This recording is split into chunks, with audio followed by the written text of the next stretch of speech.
Et à un moment, notre comptable nous a dit, mais vous saviez que si vous étiez marié, en termes justement d'impôts, de machin, de tout ça, c'est plus la même chose. Vous êtes, en plus, vous passez dans une sorte de statut d'entreprise familiale. Et il y a plein de petites choses qui changent et vous payerez moins d'impôts, de charges, quoi. Enfin, bref. J'en parle, mais j'ai pas les mots, tu sais. C'est tellement pas mon milieu, mon domaine. Ouais. C'est juste que à la fin, l'argent que tu gagnes, t'en auras plus pour toi que. Donc je fais on sait rien, mais on va se marier alors. On va se marier. Exécuté par qui? Fabrice Florent. Aude et Benjamin, salut. Bonjour. Bienvenue. Benjamin, il faudra que tu mettes le micro un peu plus... Ça marche, comme près, ça. Comme ça, Super. Effectivement.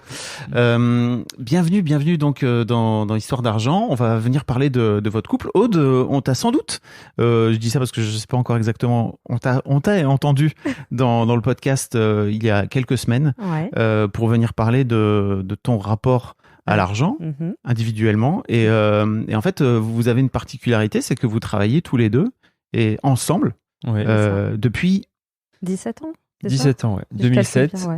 Depuis 2007, et donc vous avez un business familial finalement. Voilà, ouais. Vous êtes tous les deux, vous travaillez tous les deux, vous êtes les seuls salariés de votre boîte. Oui, tous les deux depuis le début. Ok.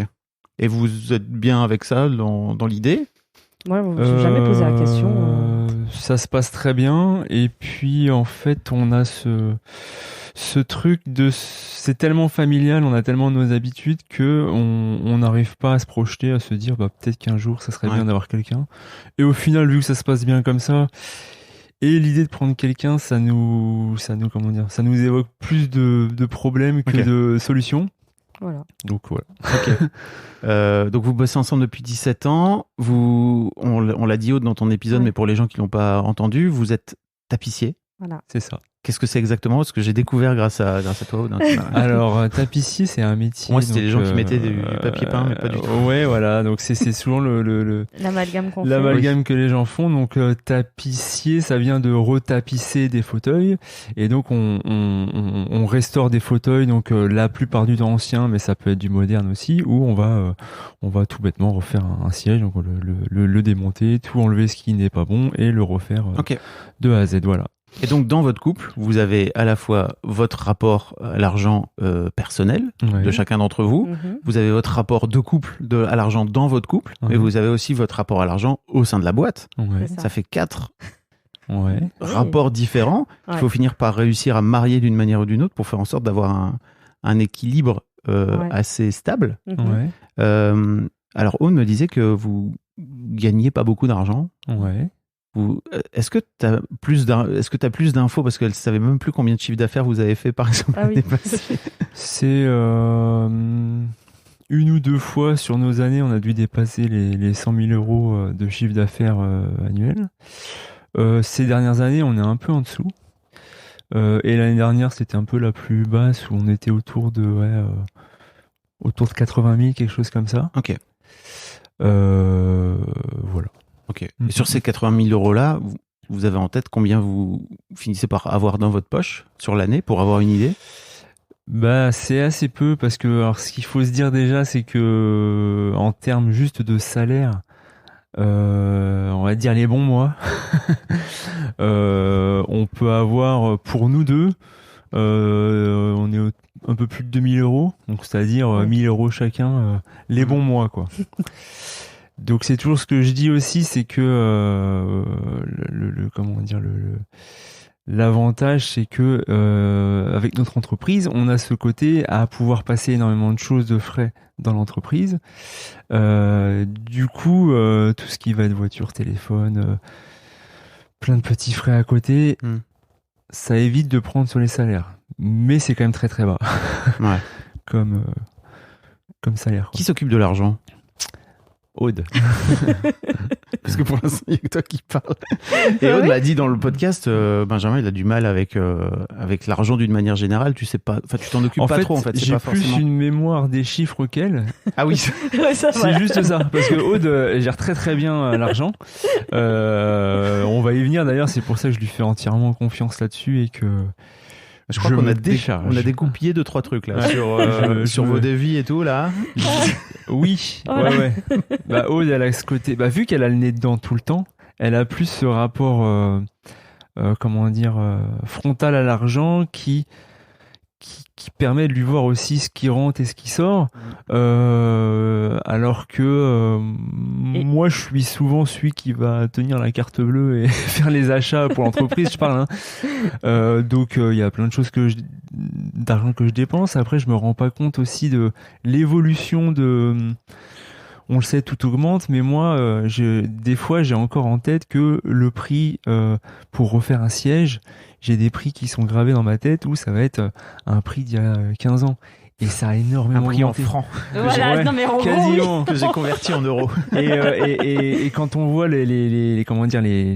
ça s'est multiplié énormément. Et moi, des fois, ça me paraît fou de demander une somme aussi grosse à des gens pour refaire un siège, mais paradoxalement, quand on prend ce prix et qu'on le divise par le nombre d'heures, je vais me dire ah ouais, mais là c'est le taux horaire il est quand même hyper bas, quoi. Donc j'ai quand même ce côté mais j'ai quand même cette boule au ventre de me dire ah, la pauvre petite dame là, elle a pas l'air d'avoir beaucoup d'argent, et puis mais j'ai quand même envie de bien vivre. J'ai quand même envie, c'est même pas bien vivre, c'est juste vivre normalement sans parce que je me suis toujours dit mon objectif c'est pas d'être riche, c'est juste d'avoir l'argent, quoi. L'argent pour être à ne pas s'en soucier, quoi, ne pas se dire bon bah non, pas ce mois-ci parce que là c'est un peu juste, quoi. Et c'est ce qui se passe un peu en ce moment, quoi. Voilà. Tu voulais rebondir? Je ne sais même plus. C'était c'était par rapport au devis où comme je suis vraiment face aux dépenses et aux rentrées, en disant mais non, mais là c'est pas possible, il faut qu'on te demande plus d'argent parce que les fournitures, les matières premières, ben oui, ça augmente. Donc et là-dessus où il va me dire oh ben c'est ça, je fais non. Voilà, j'ai plus ce rapport-là, c'était là-dessus que je voulais rebondir tout à l'heure. Ouais, après il y a là on parlait de salaire, c'est vrai que moi le coup de le truc qui m'a un petit peu qui m'a fait me rendre compte que il y avait un problème, c'est qu'à un moment je me dis on a quand même une bonne réputation, les gens viennent nous voir parce que ils aiment ce qu'on fait. Ça fait quand même donc on va dire plus de 15 ans qu'on est installé, donc ça marche, quoi. Et à un moment je me dis mais on est bon dans ce qu'on fait, et je me dis mais comment ça se fait que en discutant avec Aude, je parlais des salaires, je lui demandais combien on touche tous les mois, combien tu nous verses, et donc elle me faisait un petit peu l'historique là sur les derniers mois, et je fais ah oui, et il y a un problème quand même là, parce que après 15 ans d'expérience où on peut dire maintenant qu'on a la maturité, l'expérience d'artisan, qu'on du bagage, quoi. Et t'es maître artisan d'art, maître artisan, attention. À partir d'un certain nombre d'années d'exercice, tu as ce titre. Et tu te dis, mais il y a un problème, parce que clairement, je serais salarié juste je ferais exactement la même chose, mais salarié dans une autre boîte, dans un autre atelier d'artisan, je gagnerais plus. Après, qu'est-ce qui t'empêche de vouloir gagner ou de gagner plus, parce qu'en fait c'est toi qui décides de tes prix. Alors on en a parlé avec Aude, mais oui, bah clairement oui, mais il y a ce truc de cette espèce de barrière psychologique, quoi, tout simplement, quoi. Et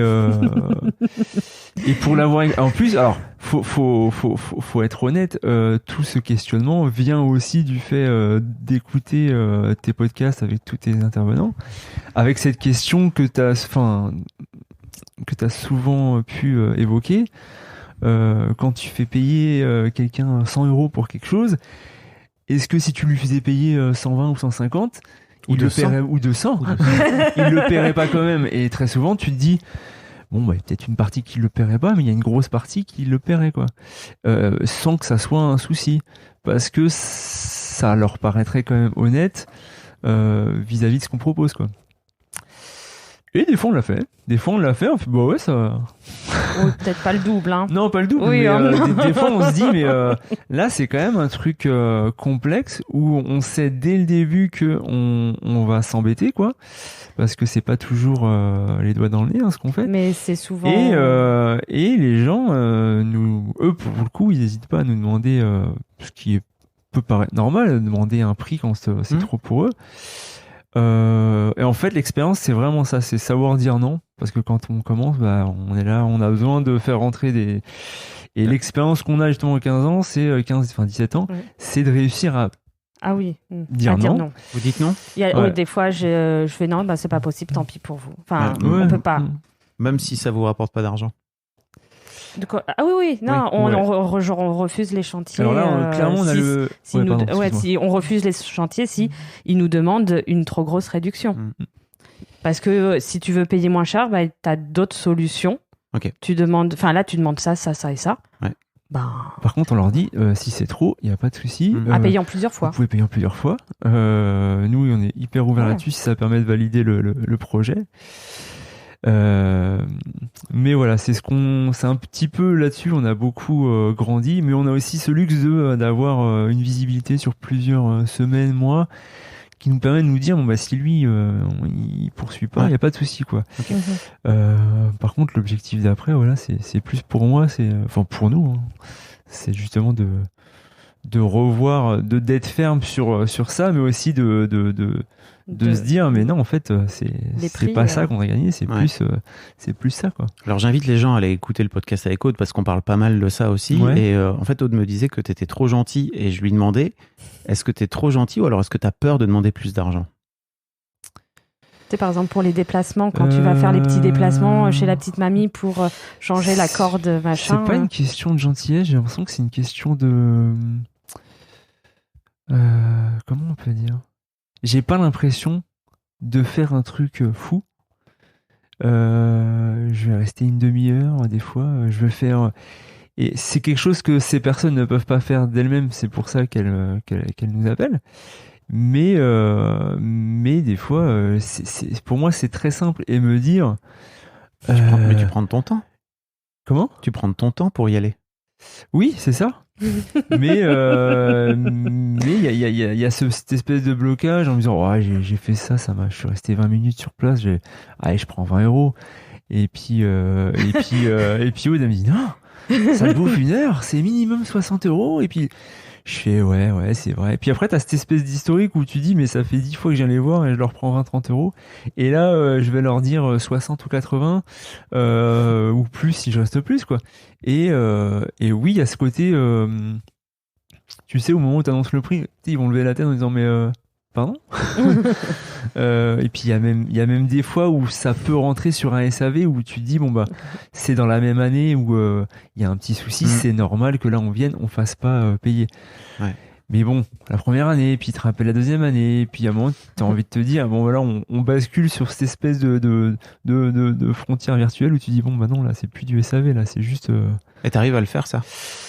Bah, c'est rare, parce qu'au final, on nous rappelle pas pour. On a un cas en tête, qui est toujours le Aude en a parlé. Hein. Voilà. Et en fait, c'est le seul cas. Donc, on n'a pas cette habitude de se dire. De gérer ce genre de choses parce qu'au final on fait tellement du bon travail qu'on nous demande pas du SAV. Ce qu'on fait c'est censé durer plusieurs années, enfin très longtemps avant qu'il y ait un souci quoi. Là c'est plus des cas de rideaux, des choses où les gens sont pas toujours délicats comme ça devrait le demander quoi, mais voilà. Donc j'invite tout le monde à aller écouter le podcast pour écouter Aude parce qu'on a un peu parlé, je lui ai posé les deux questions quoi. Ouais. Mais j'ai envie de te les poser à toi. En fait, quand je te dis argent, qu'est-ce que ça t'évoque?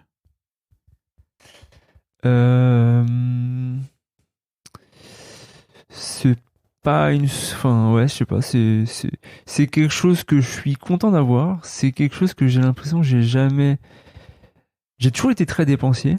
J'ai toujours dépensé ce que j'avais. Petit, l'argent de poche, je l'avais le vendredi midi, le vendredi à midi 10, il était dépensé, tu vois. En bonbons. En bonbons, souvent. Normal. Voilà, c'était le plaisir immédiat. Après, moi, mon rapport à l'argent, j'ai toujours été, j'en ai jamais manqué dans le sens où j'ai toujours été débrouillard quand j'en avais besoin. Pas dans l'économie, mais me dire bon bah là j'ai envie d'acheter ça, bon bah il me faut tant, comment je fais? Donc j'ai toujours eu ce truc de bon bah je vais me démerder dans le moment présent pour trouver l'argent, mais après c'est pas j'ai travaillé tard, j'ai jamais vraiment eu de Travailler tard. On a monté la société quand même. Non mais en fait c'est bizarre, c'est ce sentiment où j'ai l'impression de jamais vraiment avoir travaillé en entreprise. Ah oui. Parce qu'il y a eu beaucoup de stages. Ouais. Et puis... Le mec dit ça alors qu'il est parti 8 mois aux États-Unis travailler. Pareil, pour moi, c'était des vacances, tu vois, parce que c'était un stage à la base qui devait durer 3 mois et qui a duré presque 1 an. Et oui, en fait, c'est ma seule vraie expérience en entreprise où j'avais un salaire, quoi. Mais même, j'étais en... Comment dire ? Vu que c'était à l'étranger, j'ai l'impression d'avoir passé 1 an de vacances, quoi, même si j'avais des heures de travail classiques, quoi. Mais c'était différent, quoi. C'était de l'argent de poche, c'était pas du... Ouais, parce que t'étais nourri, logé. Hein. J'étais nourri, logé, et j'avais mon salaire de stagiaire qui était génial. J'avais $250 par semaine. Et pour moi, c'était c'était la fête, quoi. Alors, t'as pas répondu à ma question. Ah. Qu'est-ce que ça t'évoque, l'argent ? Avant tout, se faire plaisir, je pense. Ok. Le plaisir. Le plaisir, clairement. Est-ce que tu as la sensation que entre ton appréhension personnelle que tu as pour toi et l'appréhension, peut-être que la projection que tu as pour votre boîte, il y a une différence? Non. Ok. Et toi, Aude? Tu vois ce que je veux dire? Si je te dis argent par rapport à l'entreprise. Oui, moi, c'est différent. Ouais. J'ai l'impression d'être plus sereine avec l'entreprise. Pourquoi? Est-ce que... Parce que pourtant, l'entreprise, c'est moi, mais elle va passer avant moi. Enfin, je vais... Comme je disais, je ne verse pas beaucoup de salaire pour que l'entreprise survive, soit pérenne. Donc... Et je sais que je suis capable de, on va dire, dépenser beaucoup d'argent, c'est un bien grand mot, pour du bon outillage. Ouais. Parce que c'est important d'avoir du bon outillage et je suis là-dessus, on a des outils de bonne marque. Ouais. Et qui durent depuis 10 ans. Et voilà, et c'est, je me lésine pas sur le prix que ça coûte. Et vous faites pareil dans votre vie perso? C'est-à-dire que est-ce que vous achetez, quand vous voulez acheter, je sais pas, un nouveau meuble ou un truc comme ça, ou vous dites, ok, on va acheter un truc plus cher qui va durer plus longtemps? Ouais, ah ouais. Vraiment, on économise justement, enfin, on veut se faire plaisir. Notre maison, enfin, en plus, on aime vraiment ça. Après, c'est marrant parce que pour faire écho à ça, moi, je me suis vite rendu compte que, en fait, notre vie, elle est hyper... notre façon de faire, elle est hyper, bizarre dans le sens où on va... Enfin, c'est pas bizarre, c'est juste qu'on est sur En fait, vous avez un système de couple. On a un système de couple qui est aussi une boîte. C'est ça que tu veux dire ? Pour moi, tout est lié, mais notre façon de faire et de voir les choses, c'est que... tu vois, par exemple, là, c'est un bon exemple. C'est que pour l'entreprise, pour bien bosser, on s'est acheté on a acheté pour moi un fauteuil ergonomique pour bosser. Ça a coûté plus de 1 000 €. C'est très cher. Mais c'est un truc, tu te dis, en vrai, on n'aurait pas forcément les moyens de mettre autant dans un siège. Ikea, c'est 49 € et tu peux avoir des trucs pas mal, je sais pas. Mais là, tu te dis, c'est un truc justement où peut-être que dans 15 ans, tu le sauras pas, mais tu n'auras pas les problèmes de dos que tu aurais pu avoir. Et là, tu te dis, c'est un investissement. C'est un peu le truc, c'est le haut de gamme de ce truc-là. Bon, c'est ce qu'on va prendre. Et en contrepartie, on n'a pas ce truc de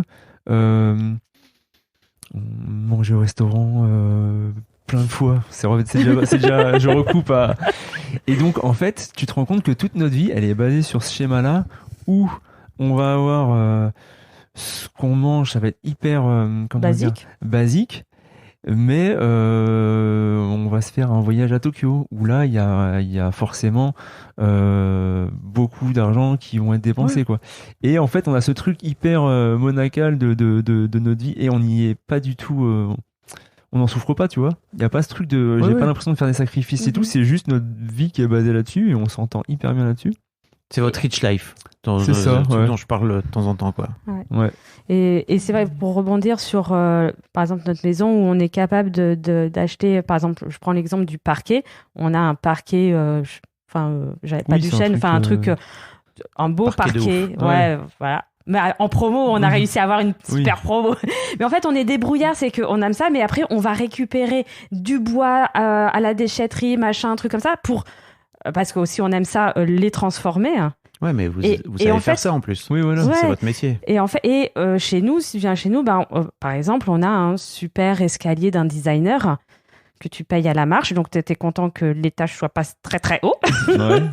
Mais voilà, on sait qu'il valait ce prix-là. On a et à côté de ça, c'est pas grave, on va faire un petit truc comme ça. À côté de ça, je te fais faire le tour de la maison, je vais dire, moi, ça, on l'a trouvé dans la rue, ça, c'est un bout de planche. Quoi. Et en fait, c'est cette espèce d'ambivalence, mais après, comme tu dis, on a ce côté hyper. On adore, on est très manuel et on est très. C'est ce qu'on aime. Donc, on va réussir à valoriser plein de trucs à nos yeux. Hein. Après, je sais pas si tout le monde aime, c'est pas le problème. Mais c'est ce qui nous éclate et c'est ce qu'on fait autant que pour la maison, pour le magasin. Clairement, dans notre magasin, dans la vitrine, tu vois des trucs, des fois, ça a été trouvé il y a deux ans avant sur le trottoir. Mais c'est un fauteuil qui n'a aucune valeur marchande. Et en gros, le prix qu'il va avoir dans la boutique, c'est le prix de notre savoir-faire et du tissu qu'on a mis dessus. Quoi. C'est pas le prix du siège en lui-même. Mais ça reste des fauteuils qui vont avoir beaucoup de cachet, d'impact et qui vont plaire, quoi. Et donc voilà, c'est vraiment ce côté, ce schéma de vie. Et puis pour revenir à ce que tu disais, c'est d'où l'entreprise familiale. Moi, l'atelier, la maison, le magasin, c'est juste une espèce d'entité, tu vois. Tout ça est très lié. Tout est lié, quoi. Et c'est pour ça que c'est votre couple même, en fait. C'est ça, vous êtes connus, si j'ai bien compris, au moment où vous avez monté votre boîte quasiment. On s'est connus avant à l'école. À l'école, ok, pardon. Donc on a eu les années d'études. On a été plus de 10 ans meilleurs amis, voilà. Ok, potes, quoi. D'accord. Très bons potes. Et puis après, on a monté l'entreprise. Et puis quand on passe beaucoup de temps ensemble. Beaucoup de temps ensemble. On s'est dit, tiens. Attendez, vous avez monté l'entreprise en étant bons potes ? Ah ouais, on était nos meilleurs amis. J'avais pas compris ça. Ouais. Et en fait, un des meilleurs conseils qu'on nous a donné en montant notre société, c'est qu'on avait chacun notre société sous la même enseigne. Et parce que pour la faire très court, il y avait une troisième personne avec nous. On avait donc 3 sociétés. Ça s'est pas bien passé avec cette troisième personne. Donc on a pu très rapidement, au bout de 6 mois, se séparer de cette troisième personne. Et après, on avait toujours que nos 2 sociétés. Et on s'est mis ensemble. On a continué, je sais plus combien de temps. En fait, on a continué 3-4 ans, j'allais dire. En fait, on a fusionné au moment où j'étais enceinte. Parce que là, on s'est dit... Au moment où vous avez fusionné. C'est ça, finalement. On s'est dit, bon, il y a des... Et en fait, des éléments, et c'est juste la comptable qui nous a dit, peut-être qu'il faudrait faire qu'une seule... Mais en termes de charge, ça serait peut-être mieux. Et nous, j'ai suivi. En fait, moi, on me dit quelque chose. Ok, je cherche pas plus que ça. Alors que ça a des impacts. Ça avait un impact financier. Oui, en fait, c'était assez énorme. On voit pas à long terme. Moi, j'ai énormément de mal de trouver Puis il y avait ce côté, on se laisse un petit peu porter, là ça marche et tout, on faisait notre petite tambouille, quoi. En fait, c'est ça des formes. Mais c'est vrai que comme tu le dis, c'est en termes d'argent et de temps, ça a impliqué énormément de choses parce qu'on avait du coup 2 comptas, à faire. Moi, la compta, ça me passionne pas, donc ça prenait un temps fou, quoi. Aude était plutôt efficace là-dedans, mais voilà. Ça me passionne pas non plus. Et du coup, on s'est dit, oui, si on fusionne, il n'y a plus qu'une compta, et puis on peut mieux se répartir les choses. Mais pour moi, il y a aussi un truc où, en fait, c'est aussi une forme d'engagement de créer une boîte à deux. Ah oui, clairement. De la même façon que c'est une forme d'engagement de faire un enfant, j'imagine. Et pour moi, c'est l'engagement beaucoup plus fort que de se marier ou d'être ensemble, quoi. Mm-hmm. Vous avez l'impression que vous avez suivi un peu ce truc-là ? J'ai pas l'impression que vous ayez pensé à ça. Ah non, pas du tout. Enfin, moi, en tout cas, je sais que... on est encore dans cette idée d'économie, parce que tu vas rigoler. Hein. On va parler mariage, parce qu'à un moment, nous, on était très bien ensemble, on avait un enfant. Et à un moment, on nous a dit, mais moi, le mariage, c'est pas quelque chose où je m'étais jamais projeté en me disant, ouais, un jour, je veux me marier et tout ça. C'est vraiment limite, l'idée du mariage m'embêtait plus que tout, parce que j'ai ce côté. Faut organiser ça sur un an. C'est du stress pour une soirée qui passe, où tu vas mettre une fortune et où il va. Voilà, j'avais cette idée j'étais ce genre de personne qui avait cette idée là-dessus. Je le suis toujours un peu. Et à un moment, notre comptable nous a dit, mais vous saviez que si vous étiez marié, en termes justement d'impôts, de machin, de tout ça, c'est plus la même chose. Vous êtes, en plus, vous passez dans une sorte de statut d'entreprise familiale, et il y a plein de petites choses qui changent, et vous payerez moins d'impôts, de charges, quoi. Enfin, bref. J'en parle, mais j'ai pas les mots, tu sais. C'est tellement pas mon milieu, mon domaine. Ouais. C'est juste que à la fin, l'argent que tu gagnes, t'en auras plus pour toi que. Donc je fais, on sait rien, mais on va se marier alors. On va se marier. Et en fait, on a fait un mariage très simple qui nous convenait, pas sur un an d'organisation. Hein. Voilà. Et en fait, voilà, on en revient à ce côté. On va limiter au maximum les dépenses inutiles, et tout ce qui peut être. Mais en fait, toi, on nous pas dépensé, on va le faire. On le fait, quoi. On nous a dit ça, mais en fait, on n'a pas. On a pris. L'information, on a fait OK, mais on n'a pas cherché plus que ça. On a dit très bien, on va faire ça. Et c'était pas pensé. Non. On fait les choses comme ça, et puis je pense que tu vas arriver au fait qu'on ait un compte commun. Enfin donc voilà. Et en fait, pourquoi il avait un compte lui. Ouais. J'avais un compte moi. Et un jour, Aude s'est rendu compte que mon compte que j'utilisais de manière très occasionnelle nous coûtait je sais pas combien par les frais de 7-10 euros de CB par mois en frais, quoi, qui ne sert absolument alors rien. Que je les utilisais pas trop. Et elle me dit, tu te rends compte, sur un an, sur machin. Donc du coup on a supprimé mon compte et on a fait compte commun. Comme ça on n'a qu'une carte bleue pour nous deux. Et en fait, parce que ça me fait chier de donner 10 euros. Et à chaque fois, et presque, je vais pas dire chaque année, mais régulièrement, les fois où je vois la banquière ou le banquier, ça dépend de quand est-ce qu'ils ont changé. Vous voulez pas une deuxième carte bleue? Ça sera juste. Non, mais ça, on est tout le temps ensemble. Je veux dire, hop. Et puis, vous avez qu'une carte pour tous les deux? Oui. Okay. Une carte pro, une carte et alors, perso. Au final, on a 2 cartes bleues. Parce que, voilà, comme il dit, une carte pro pour la boîte. Ouais. Si vraiment. Mais enfin, je veux dire. Mais en fait, on est tout le temps pratiquement ensemble. Et puis, si, voilà, par exemple, il va partir là le week-end, tiens, c'est toi qui t'auras besoin de la carte perso. Et moi, je garde la carte pro parce que je suis là à travailler. Enfin, des choses comme ça. Et puis, ça va très bien. Ok. On se prend pas là. Enfin, vraiment. Tu sais qu'il y a plein de banques, tu peux les appeler en leur disant on annule les frais, machin, ils vont te dire pas de problème. Non, moi j'ai essayé de négocier des trucs. Il faut changer de banque alors. Parce que tu peux vraiment avoir une carte bleue gratos. Ouais. Ouais, mais bon, final, mais après, ça fait un chiffre supplémentaire dans la tête. À se souvenir du code, alors c'est bon. Hein. Ah ouais. Non, c'est bon. Non, ça c'est autre chose. On n'est pas sur les mêmes problèmes. Alors, j'ai l'impression, tu vois, alors je vous blâme pas parce que moi j'ai rencontré mon ex-femme à 17 ans et en fait on a grandi ensemble et on a toujours eu un compte commun. Et quand je me suis séparé, j'en ai parlé un peu à mes amis et j'ai des amis notamment qui ont bloqué parce qu'ils ont dit mais en fait vous aviez pas un compte chacun et un compte commun, comme il y a eu plein de couples qui sont passés avant et qui ont raconté ce système-là. Ça veut dire qu'en fait, globalement, vous mettez tout dans le même pot. Ouais. Bah ouais. Ok. Mais vous y avez jamais pensé plus que ça. Non, enfin, en tout cas, moi, non. Enfin... Moi, j'y ai pensé dans des cas où des fois, t'achètes des trucs que t'as pas forcément envie que ça se voit sur le relevé, comme des cadeaux, des choses comme ça, où tu te dis, bon, super, elle va le voir. En plus, par exemple, tu es souvent à checker forcément ce que je fais jamais, moi, les relevés sur le site, quoi. Et tu peux voir les sommes, mais en même temps, t'es pas à scruter ça, c'est pas dans ton... Tu vas me dire que c'est normal, là, les 200 € dépensés tel jour Moi, je veux juste savoir oui. que voilà, le chiffre corresponde à ce qu'il a dépensé. Ok. Après, je m'en fous. Et je cherche pas plus que ça. Vraiment. Ouais, après, il y a ce truc de... Je pense qu'on se serait posé des questions si ça générait plus de problèmes. Là, le fait est que notre manière de fonctionner...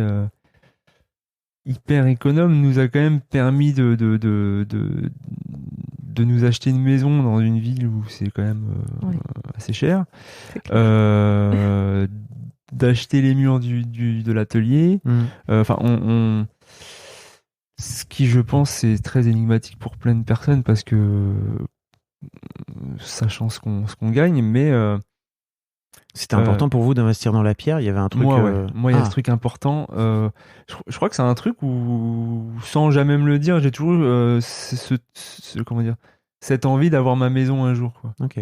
Pour maison, alors faire pas des choses pas dedans. appartement, mais vraiment maison. J'avais ce truc de. Et j'ai l'impression que dès qu'on a pu acheter la maison, déjà, j'y croyais pas trop parce que. Quand tu vas voir les banques, tu dis, on est artisans, déjà, ils sont bons. On travaille dans la même boîte. Donc là, tu les fais un peu fuir. Bon, après, on est tombé sur quelqu'un qui nous a... Un vrai bon banquier qui nous a vraiment soutenus. Non, pour moi, c'est pas un banquier. Ouais, c'est une personne humaine. Humaine, et c'était tellement... Il y a des banquiers humains, la preuve. Il était tellement trop gentil qu'à chaque fois, on se disait, mais... C'est pas possible, il est en train de nous piéger sur un truc là, c'est trop beau. J'ai jamais trop pensé gentil. à ça. Non, mais on le disait ça plus sous le ton de la plaisanterie. Et apparemment, ça t'appartient, Benjamin. Ouais. Ah, non. Et du coup, quand on a réussi à acheter la maison, alors c'était, comme m'a dit ma mère le jour où elle l'a vu, mais c'est une ruine.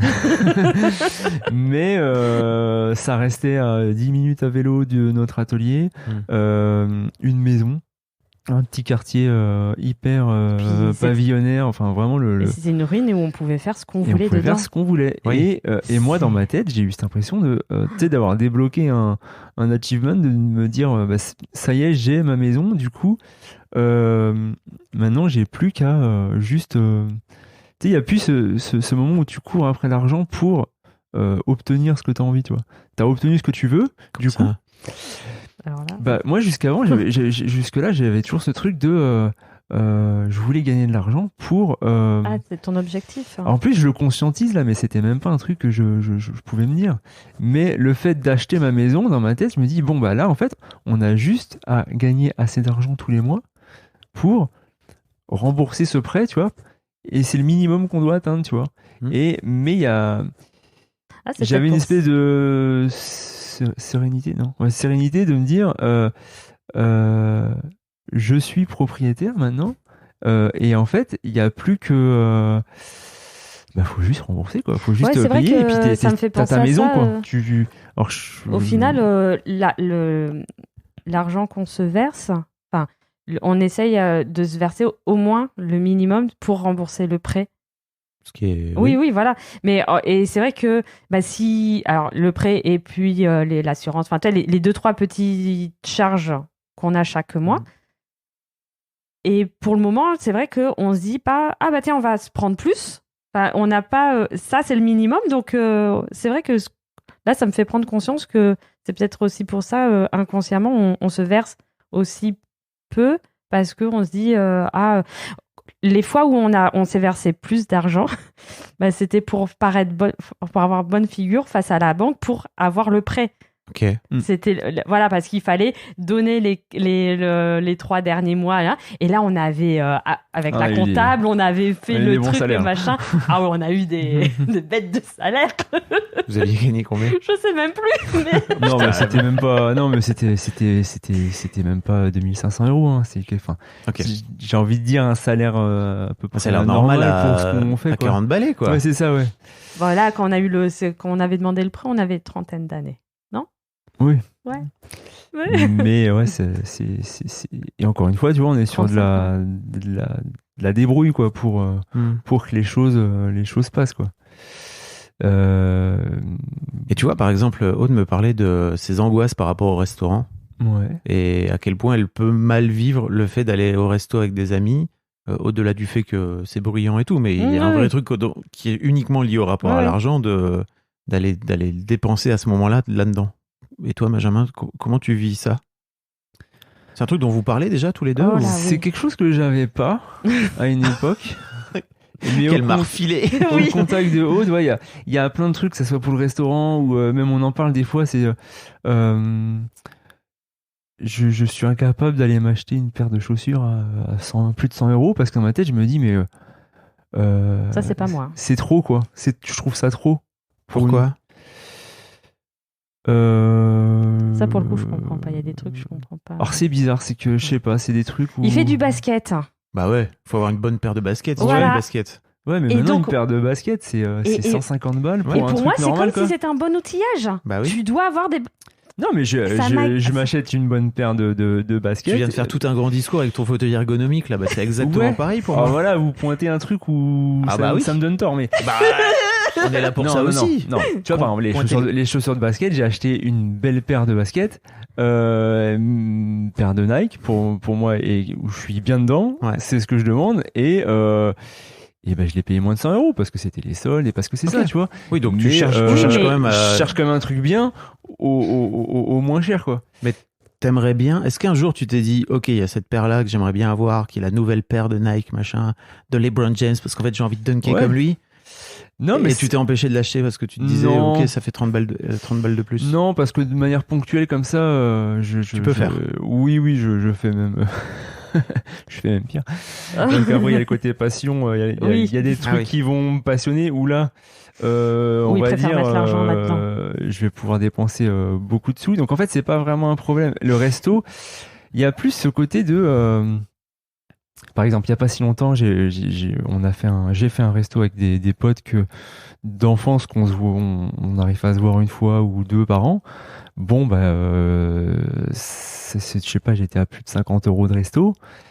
Tu sais, sur le coup, tu fais, quand même, quand tu payes l'addition à la fin, mais j'ai zéro regret, tu vois. Je me suis dit, j'ai passé un super moment. On est parti, il était minuit, on a passé vraiment une bonne soirée. Mais t'appréhendes pas le truc comme Aude peut l'appréhender, elle racontait qu'elle appréhendait. Non, il va appréhender que moi je réagisse peut-être. Pour le coup, par contre, peut-être. Ah. Mais là, on revient à cette histoire de compte commun et de compte séparés, c'est-à-dire où vous mettez tout dans le même pot, effectivement, à un moment donné. Là-dessus, ça va être peut-être... Excuse-moi, je t'ai coupé, mais ça va peut-être être on va dire, si on aurait un problème par rapport à ce compte commun, ça va être par rapport, peut-être, où toi, tu vas... pas penser à ma place, mais tu vas pas vouloir me faire de la peine ou me faire... si toi t'es en train de flipper parce que tu disais 2 euros de plus pour donner un exemple, quoi, tu vois, pour payer l'addition commune et qu'en fait peut-être ça ferait 2 euros de plus que si tu payais toi, c'est sûr que je comprends que de ce fait-là, lui il arrive avec 50 balles et il se dit putain, mais si toi t'es en train de flipper par rapport à 2 euros, merde. Mais je réussis pour le coup quand même à être plus détachée. Ok. Je réussis. Après, je dis pas que c'est pas simple, et je sais que vu les antécédents, c'est difficile pour lui d'accepter que je commence à me détendre un petit peu, parce que forcément il y a des antécédents, mais c'est pas simple tout le temps. Mais alors en fait, pourquoi je réussis aussi à me détendre un peu, c'est que comme il dit, c'est une fois tous les je sais pas combien, donc ça va. J'ai pas le même rapport. Moi, mon rapport, toute seule avec le restaurant, c'est un fait. Voilà. Après lui, ça me fait chier que la note soit 50 euros. Mais bon, voilà. Mais ça te fait chier quand même. Oui, non, mais après, je le vis pas mal, en fait. Ça te fait chier. Non, enfin, je veux dire... le simple fait de... Enfin, je sais pas, moi, je me mets à la place de Benjamin, de dire, en fait, ça me fait chier que la note soit 50 balles. La prochaine fois, t'as pas envie de mettre 50 balles. Ou tu vas faire attention. Ouais. Tu sais, t'as ce truc de... tu sais, quand t'es au ticket, 50 €? Bah ouais. Et puis tu sais, j'ai ce petit truc à vouloir argumenter. Ouais, mais j'ai passé une super soirée, j'ai 0, ouais, c'était trop bien. C'est ce que tu m'as dit. Et puis voilà. Et puis, mais tu vois, mais après, ce que j'ai envie de dire, c'est que je le vis pas. Enfin, tu vois, j'y pense pas 2 jours avant. Et enfin, toi, je me rends pas malade. Pas comme toi. Pas comme tu le fais pour toi. Oui, voilà, c'est ça. Donc, et c'est pour ça que je dis, bon, voilà, peut-être qu'après, petit à petit, je ne ferai même plus la réflexion à 50 €.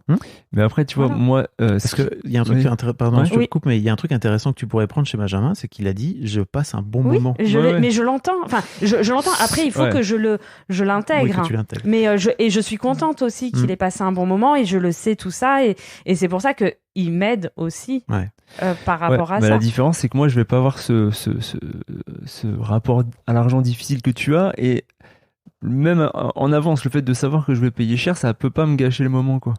Alors que toi, des fois, rien que de savoir que tu vas dans un restaurant avec des amis que t'aimes, bah t'es dans un restaurant. Et à ce moment, à la fin, va falloir payer. Et il y a cette angoisse qui peut. C'est même pas que ça va te gâcher le moment, c'est que ça va faire que ce moment n'existera pas parce qu'elle va dire bah non, j'ai pas envie, j'ai pas envie de sortir à Paris avec vous parce que. Mais si elle le vit, ça va lui gâcher le moment pour le coup. Si elle y va. Ouais, ça sera pas de ce que j'avais raconté. Un truc où tu vas pleinement en profiter, quoi. Ouais. Mais en soi, moi, je vais avoir zéro souci zéro angoisse par rapport à ça. Mais chose qui est complètement indépendante de toi, me dire dans le même mois, je vais me faire plusieurs restaurants où ça va me coûter, même juste un restaurant où j'en ai un pour 20 balles pour un truc, une brasserie de base ou un truc, c'est pas dans ma mentalité, quoi. Ouais, je comprends. Parce que je trouve ça. C'est pas dans ma mentalité. Comme tu disais, tu préfères économiser ces 20 € pour le dépenser par exemple en voyage à Tahiti. Parce que pour le coup, voilà, elle a dû le dire dans les voyages. Là, je dis pas qu'on a, parce qu'on a quand même, à un moment, tu peux pas non plus dépenser plus que ce que tu as, mais on a zéro, comment dire, scrupule, on essaye, où là, on se dit, on part 2-3 semaines et là, on se fait plaisir, quoi. Mais il y a toujours le côté débrouillard où on. C'est ce qu'on aime aussi. Ouais. Voilà, oui, c'est ce qu'on aime. On a fait des trucs en stop. Enfin, voilà, des choses qui font que la jauge ne soit pas trop c'est un espèce d'équilibre, quoi. C'est que tu te dis, bon, des fois, on va prendre un Airbnb hyper modeste pour justement pouvoir se prendre à un moment un truc hyper cool où tu vas tu vas lâcher le prix d'une semaine dans un plus petit truc, quoi. Mais ouais, c'est une question d'équilibre. C'est vrai que pour le coup, là, on s'entend quand même. On est sur la même longueur d'onde là-dessus. Ouais. Et il n'y a pas de. Comment dire ? Il y a pas de. Vous refilez pas vos trouilles l'un à l'autre, etc., comme tu racontes. Je pense pas lui refiler mes angoisses.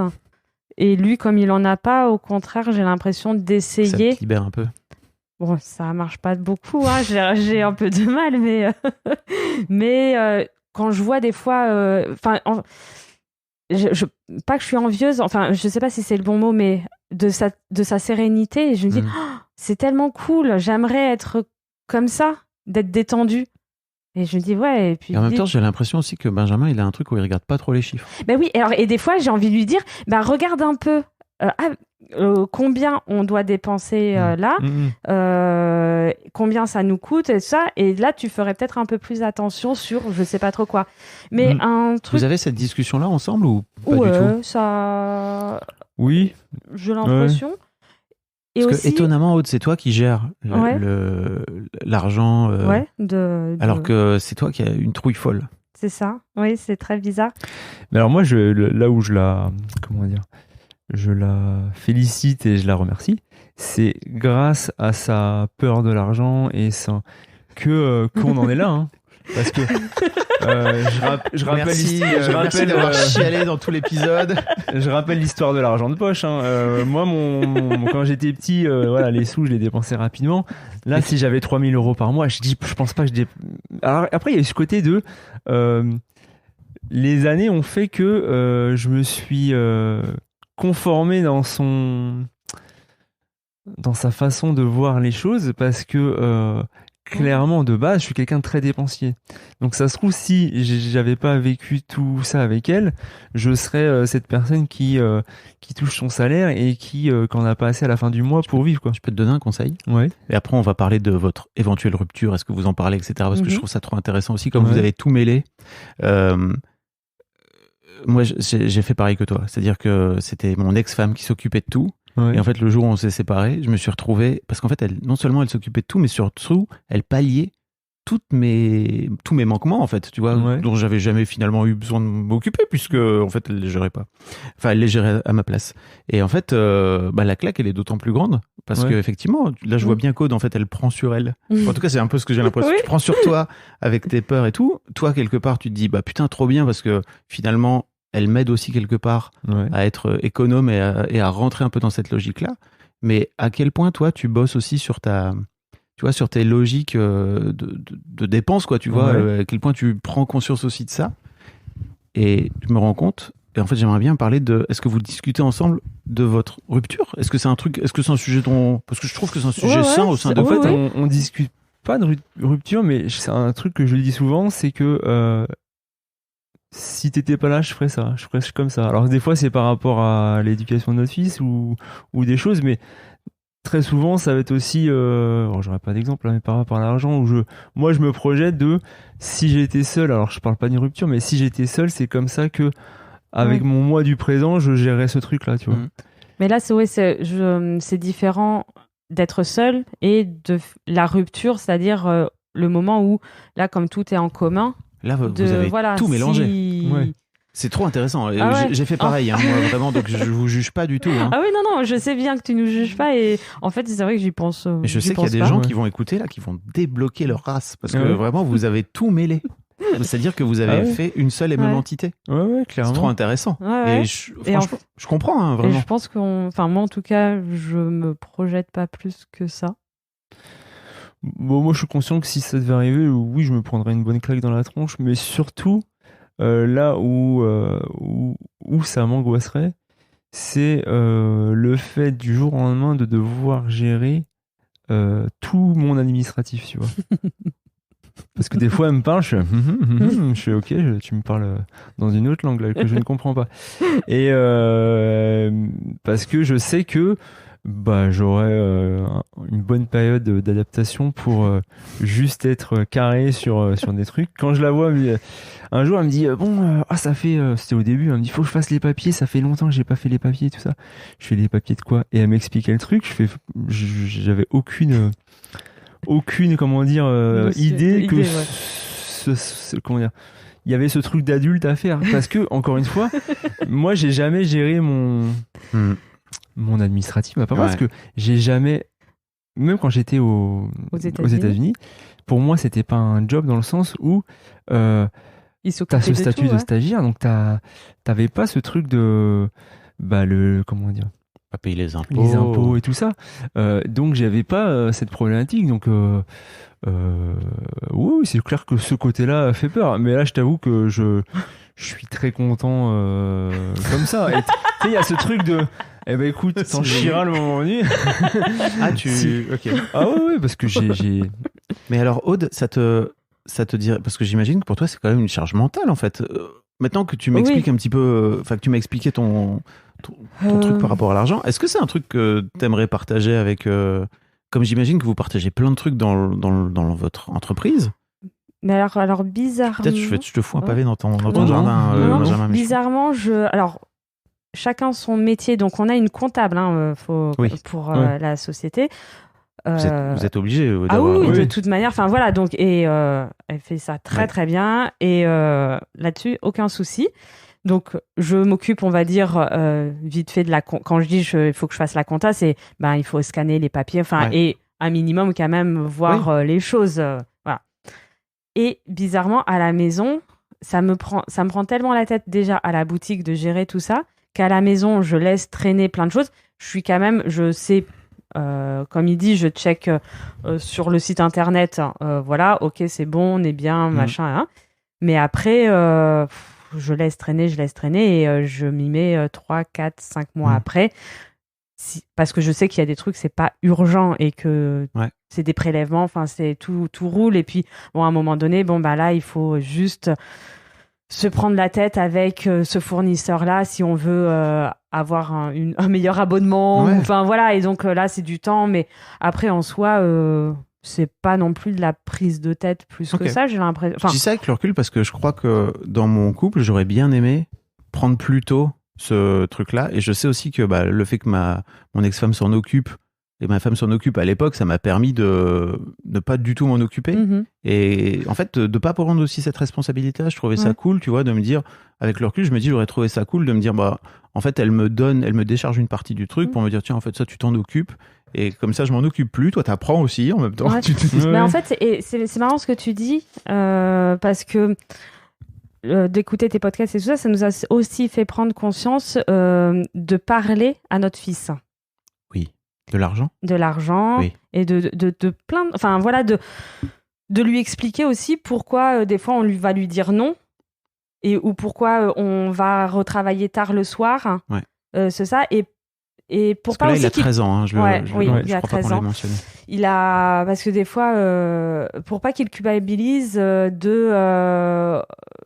je sais pas comment dire, oui, on doit travailler, enfin, ce côté, je me perds dans ce que je veux parce dire. Que j'ai un peu l'impression que toi, ta mère t'a appris il faut que tu travailles pour que ce soit bien. Oui, mais en fait, c'est parce que comme il a des problèmes, on va dire problèmes, comme il a des problèmes scolaires, on prend beaucoup de temps pour lui. Et donc, il sait qu'on ne peut pas avancer les sièges pour les clients. Et donc, on va travailler après le soir, on retourne à l'atelier travailler tard ou dormir sur place. Et donc, mais on s'est organisé. Et je veux pas qu'il culpabilise qu'à cause de lui et du temps qu'on lui consacre et qu'on veut passer avec lui. Si vous lui présentez pas comme ça, il n'y a aucune raison qu'il le fasse. Non, mais en fait... des fois, inconsciemment, tu lui renvoies cette image sans le vouloir. Et c'est vrai que c'est en prenant du recul, t'es obligé de le verbaliser après pour lui dire attention, hein, si je le fais, c'est pas... Parce que des fois, il me voit repartir travailler où je dis non, mais là, faut que je reparte et il me voit un peu blasé des fois, quoi. Mais et des fois, tu te sens obligé de préciser attention, hein, c'est comme ça. Hein, moi, je l'ai choisi, y a pas de souci. C'est pas de ta faute, c'est pas à cause de toi. Moi, je suis content de rentrer à 16h pour t'aider et puis pour faire ça, quoi. Pour prendre le goûter avec toi. Mais et tout tu vois, on en voit des fois quand ça se passe hyper mal.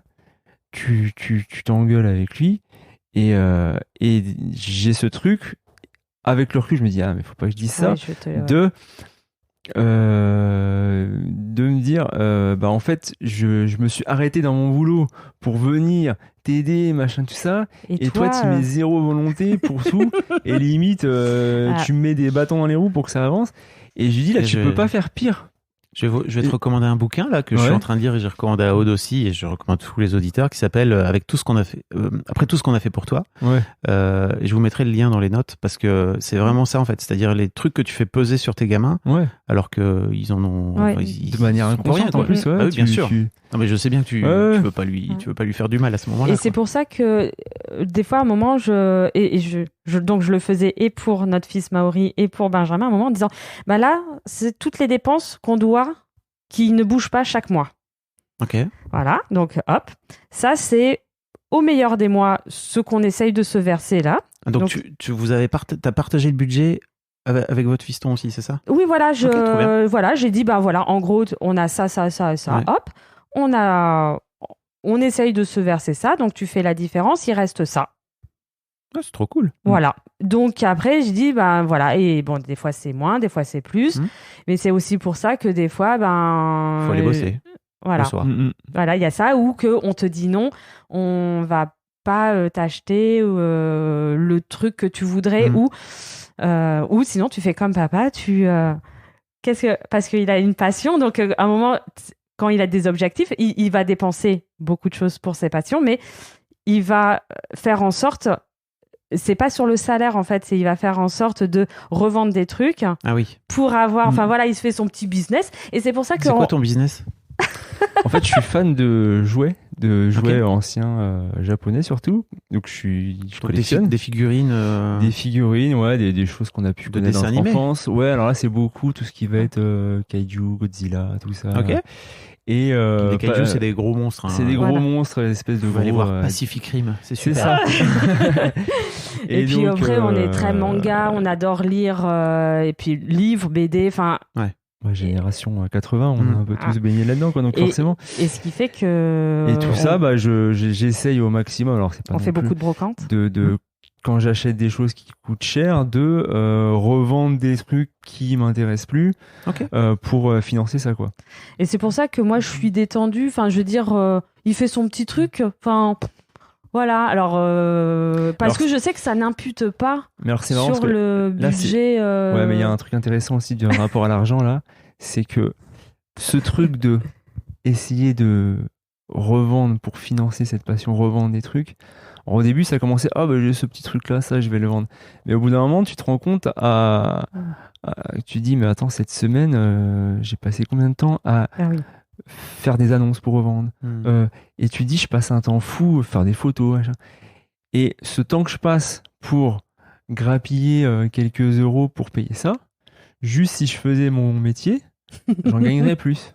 Oui. Surtout jamais surtout que t'as la main sur ton métier, c'est-à-dire que vous avez cette chance-là d'avoir ce truc où vous vous dites. Mais après, il y a cette espèce de. T'as quand même du plaisir à faire le petit business et le petit truc, d'aller en brocante. Ah, je vais prendre ça. Mais ça, c'est trop cool. Et et donc c'est pour ça, il y a cette ambivalence de je passe beaucoup de temps à faire ces photos, ces achats, ces trucs comme ça. Mais tu kiffes ou pas, Benjamin? Mais ouais, je kiffe. Mais voilà. Des fois, t'as ce sentiment que c'est trop et que clairement que ça soit un engrenage. Prend trop de temps. En fait, c'est ce côté un petit peu évolutif de au début c'est cool, tu vois.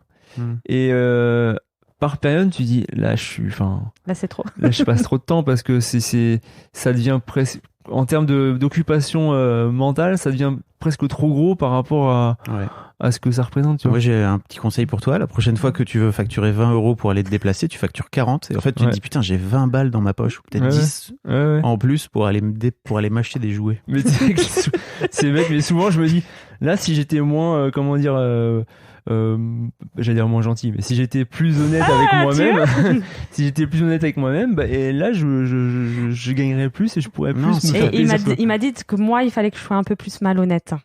C'est pas ça que tu m'as dit à la fin du podcast? Parce qu'en fait tu considères que les gens qui ont de l'argent sont malhonnêtes. Oui.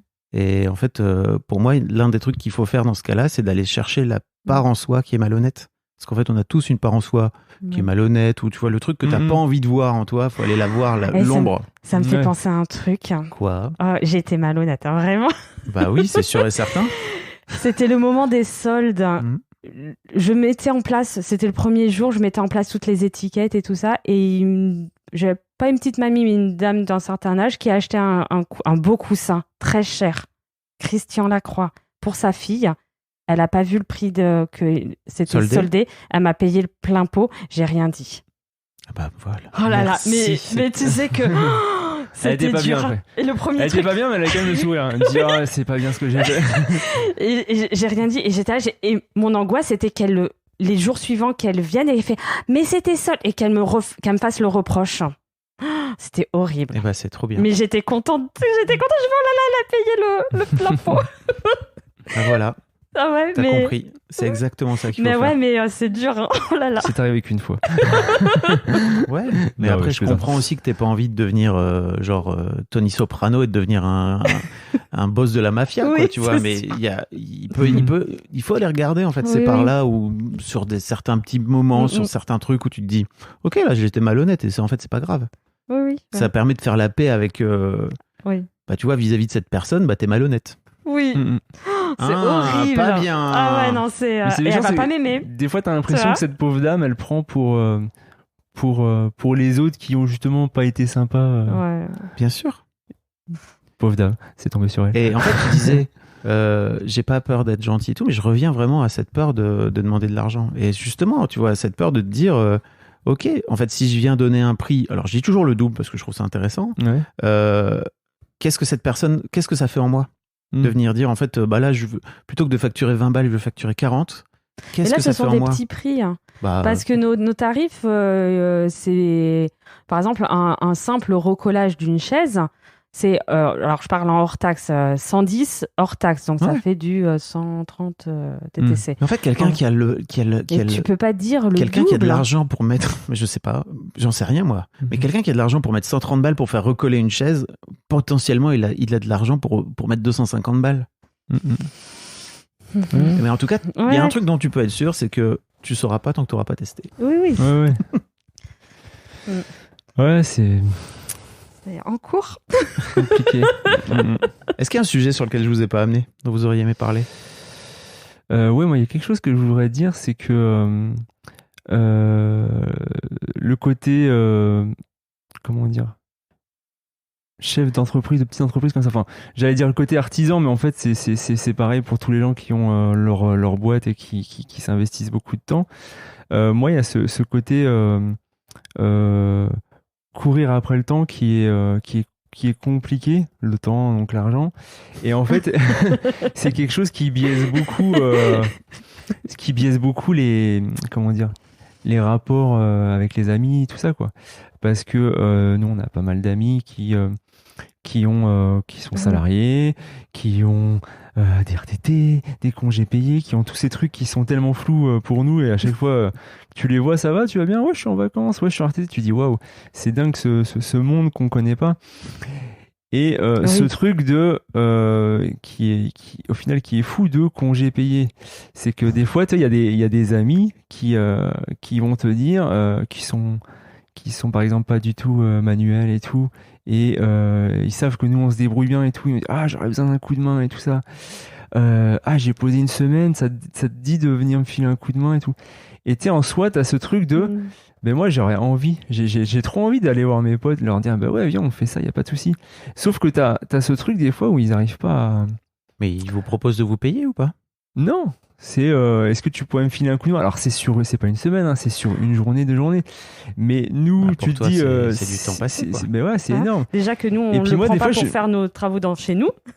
Et puis tu sais, t'as ce truc de dire mais alors attends, toi ça en fait t'es chez toi, t'es en vacances, tu gagnes de l'argent. Et moi je vais venir un jour, 2 jours pour bosser, mais je gagnerai pas d'argent. Tu sais, je vais te mindfuck dans 2 secondes, mais vas-y. Ouais. Et en fait, il y a ce truc de... Mais par contre,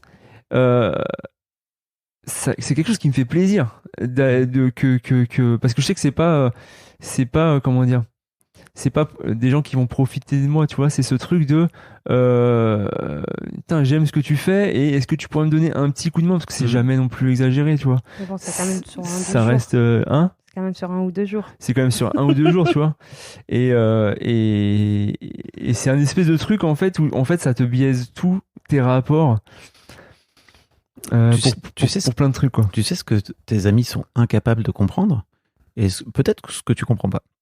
C'est que, en fait, eux, quoi qu'il arrive, effectivement, ils vont gagner leur salaire à la fin du mois, et en fait, pendant leur congé payé, etc. Mais même s'ils bossent beaucoup plus, ou qu'ils font beaucoup plus de, je sais pas, de boulot, etc., qu'ils sont pas forcément payés en heures sup, bah, ils auront le même salaire à la fin. Ouais. Et en fait, toi, c'est toi qui décides des prix que tu fixes. Ouais. Et donc, tu peux décider, si tu veux, du jour au lendemain.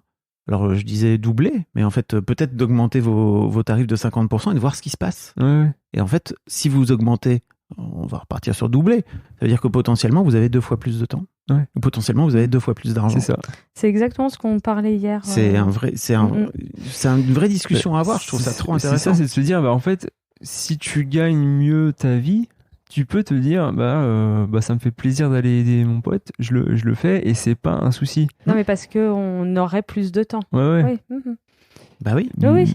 Bah, c'était hier ce qu'on discutait avec un ami en disant, là, oui, on est en train de voir, on aurait peut-être moins de clients qui pourraient se le permettre, mais vu qu'on gagnerait plus, donc il faut voir à quel moment. C'est très intéressant. Et après 15 ans de boîte, de métier, comme tu dis, de savoir-faire, etc., je trouve que c'est le moment ou jamais de vous poser cette question. C'est le moment où tu te dis, tu fais le bilan, tu dis, attends, ça fait 15 ans là, on est censé être au top de notre savoir-faire et de là on a l'expérience maintenant et t'as pu prouver quoi que ce soit. Et c'est le moment où tu dis, non, là, c'est plus normal de gagner si peu. Quoi. Ouais. Et donc, mais c'est marrant ce combo de plusieurs choses qui nous amène à ça. Entre écouter tes podcasts, il y a eu plein de choses aussi qui ont tous convergé vers ce point en disant non mais là il y a un truc qui il y a un truc qui va pas. Vous avez un site internet? On a une page Instagram surtout. Okay. Je vous mettrai un lien dans les notes de l'épisode, comme ça les gens pourront, si jamais ils ont besoin de tapisser un fauteuil. Attention, les prix. Attention, ça va péter les prix. Dépêchez-vous. Merci à tous les deux. Merci. Avec grand plaisir. Un grand merci à vous d'avoir écouté jusqu'au bout. Pensez à rejoindre le serveur Discord pour venir commenter avec le reste de ma commu. Je vous trouverai tous les liens dans les notes de cet épisode. Et si mon travail vous plaît, je vous rappelle que vous pouvez m'offrir en échange un peu de sérénité en vous abonnant à mon Patreon ou en m'envoyant de l'argent en vous munissant de votre CB. Vous trouverez tous les liens dans les notes de cet épisode également. Bonne fin de journée et j'espère à très bientôt pour un nouvel épisode de podcast.